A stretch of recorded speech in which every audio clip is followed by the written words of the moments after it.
শুরু করিতেছি মহান আল্লাহর নামে, যিনি পরম করুণাময় এবং অত্যন্ত দয়ালু। আপনারা যারা আমার ফ্যান ফলোয়ার আছেন, বিভিন্ন সময় বিভিন্নভাবে আমার উপর কষ্ট পেয়েছেন, তাদের উদ্দেশ্যে একজন সাবেক এমপি হিসাবে আমি দুটি কথা বলতে চাই। আমি আপনাদের এই সংস্কার, কোটা সংস্কার যে আন্দোলন, এই আন্দোলনে বা বৈষম্য বিরোধী ছাত্র আন্দোলন, এই আন্দোলনে কোটা সংস্কারের জন্য আমি সবসময় আপনাদের সাথে ছিলাম। ছাত্র জনতার গণঅভ্যুত্থানে প্রধানমন্ত্রীর পদ থেকে পদত্যাগ করে ভারতে পালিয়ে যান শেখ হাসিনা। এরপর সব এমপি, মন্ত্রী ও দলীয় নেতাকর্মীও আড়ালে চলে যান। গা ঢাকা দেন আলোচিত সমালোচিত সাবেক এমপি ব্যারিস্টার সৈয়দ সাইদুল হক সুমন। শুরু থেকে কোটা সংস্কার আন্দোলনকারী শিক্ষার্থীদের সমর্থন করেনি সুমন। এছাড়া সরকার পতনের আগের কয়েকদিন ছাত্র জনতার গণ আন্দোলনের বিরুদ্ধে তার ভূমিকা নিয়ে ব্যাপক সমালোচনার জন্ম দেয়।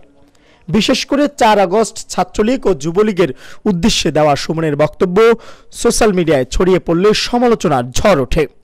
এরপর 4 আগস্টের পর থেকে সোশ্যাল মিডিয়ায় আর দেখা যায়নি ব্যারিস্টার সুমনকে। তিনি বাংলাদেশে আছেন নাকি বিদেশে পালিয়ে গেছেন সে বিষয় নিয়েও সঠিক কোনো তথ্য পাওয়া যাচ্ছে না। এরই মধ্যে সোমবার রাতে নিজের ফেসবুকে ভিডিও বার্তা পোস্ট করেন সুমন। তবে বর্তমানে তিনি কোথায় অবস্থান করছেন সে বিষয়ে কিছুই জানা যায়নি ভিডিও বার্তায়। এবং এটাতে যারা আহত নিহত হয়েছেন তাদের পক্ষেও, এই বিচারের পক্ষেও আমি ছিলাম। কিন্তু আমার ব্যর্থতা হচ্ছে কি, আমি আপনাদেরকে বুঝাইতে পারি নাই। এটার জন্য আমি সম্পূর্ণ ব্যর্থ হয়েছি এবং আমি এই ব্যর্থ হওয়ার জন্য আমার যারা ফলোয়ার আছেন, যারা আমাকে নিয়ে প্রত্যাশা করেছেন, সবার কাছে আমি দুঃখ প্রকাশ করতেছি। 2 মিনিট 27 সেকেন্ডের ভিডিওতে তাকে বলতে শোনা যায়, আপনারা যারা আমার সমর্থক কিংবা শুভাকাঙ্ক্ষী, বিভিন্ন সময় নানাভাবে আমার উপর কষ্ট পেয়েছেন, তাদের উদ্দেশ্যে একজন সাবেক সংসদ সদস্য হিসেবে কিছু কথা বলতে চাই। আমি আপনাদেরকে আরেকটি কথা বলতে চাই। এখন যে কাঠামোগত সংস্কার আপনারা চাচ্ছেন, দেখেন এই সংস্কারের জন্য আমি বহু বছর আগে থেকে কাজ করে যাচ্ছি। আপনারা দেখেন এই দুর্নীতির বিরুদ্ধে যুদ্ধ, গত 15 বছরে আপনারা যে 2-3 জন মানুষ দুর্নীতির বিরুদ্ধে সোচ্চার ছিলেন, এর মধ্যে হয়তো আমাকে একজন আপনারা পাবেন। এই কোটা সংস্কার বা বৈষম্য বিরোধী আন্দোলনের পক্ষে সবসময় ছিলাম আমি। এই আন্দোলনে যারা আহত হয়েছেন তাদের পক্ষেও আমি ছিলাম। কিন্তু আমার ব্যর্থতা হচ্ছে আপনাদের সেটি বোঝাতে পারিনি, এজন্য সম্পূর্ণ ব্যর্থ হয়েছে। এই ব্যর্থতার জন্য সব সমর্থক ও শুভাকাঙ্ক্ষী আছেন, তাদের সবার কাছে দুঃখ প্রকাশ করছে।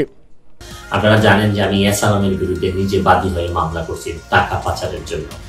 আপনারা জানেন যে আওয়ামী লীগের বর্তমান কমিটির যিনি প্রচার সম্পাদক আব্দুল সুবহান গোলাপ, তার আমেরিকাতে 9 বাড়ি থাকা নিয়ে আমি নিজে বাদী হয়ে মামলা করছি।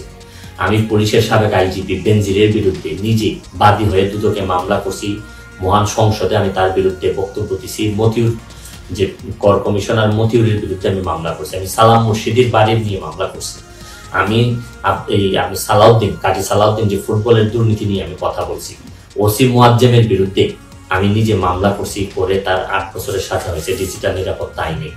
আমি, আপনারা জানেন যে জীবনে যত ঝুঁকি ছিল, আপনারা জানেন যে এই কোটা আন্দোলন শুরু হওয়ার 2 সপ্তাহ আগে আমি প্রেস কনফারেন্স করে বলতে বাধ্য হয়েছি, আমি জিডি করছি যে আমার জীবনের উপর হুমকি আছে এইসব দুর্নীতির বিরুদ্ধে প্রতিবাদ করতে গিয়ে।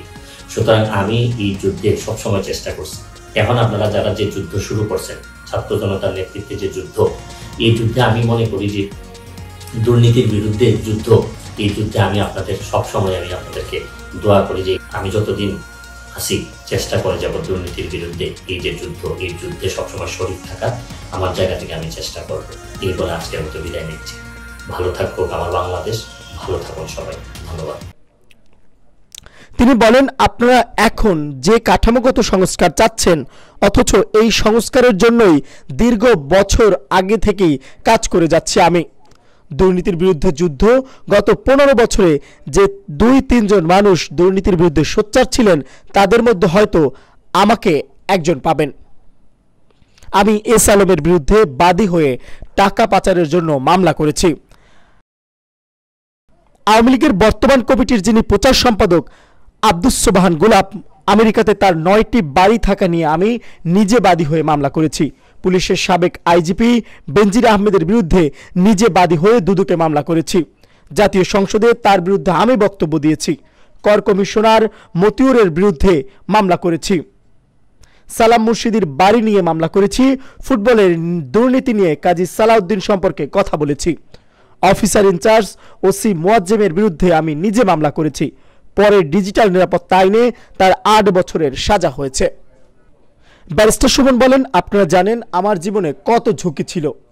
কোটা আন্দোলন শুরু হওয়ার 2 সপ্তাহ আগে সংবাদ সম্মেলন করে বলতে বাধ্য হয়েছি, জিডি করেছি যে আমার জীবনের ঝুঁকি রয়েছে। সুতরাং এই যুদ্ধে সবসময় আমি চেষ্টা করেছি। এখন আপনারা যে যুদ্ধ করছেন, ছাত্র জনতার নেতৃত্বে যে যুদ্ধ, দুর্নীতির বিরুদ্ধে যুদ্ধ, এই যুদ্ধে সবসময় আমি দোয়া করি। এই যুদ্ধে সবসময় আমার জায়গা থেকে শরিক থাকার চেষ্টা করব। ব্যারিস্টার সুমনের ভিডিও বার্তা পোস্ট করার পরপরই নেটিজেনবাসী ক্ষোভে ফেটে পড়েন। অধিকাংশ মানুষ তার সমালোচনা করে গ্রেফতারের দাবি জানান। তবে বেশিরভাগ মানুষ তার সমালোচনা করলেও দুর্নীতির বিরুদ্ধে কথা বলায় ব্যারিস্টার সুমনের প্রশংসা করেছেন অনেকেই। Mohammad Shafiqul Islam, Asian television, Dhaka.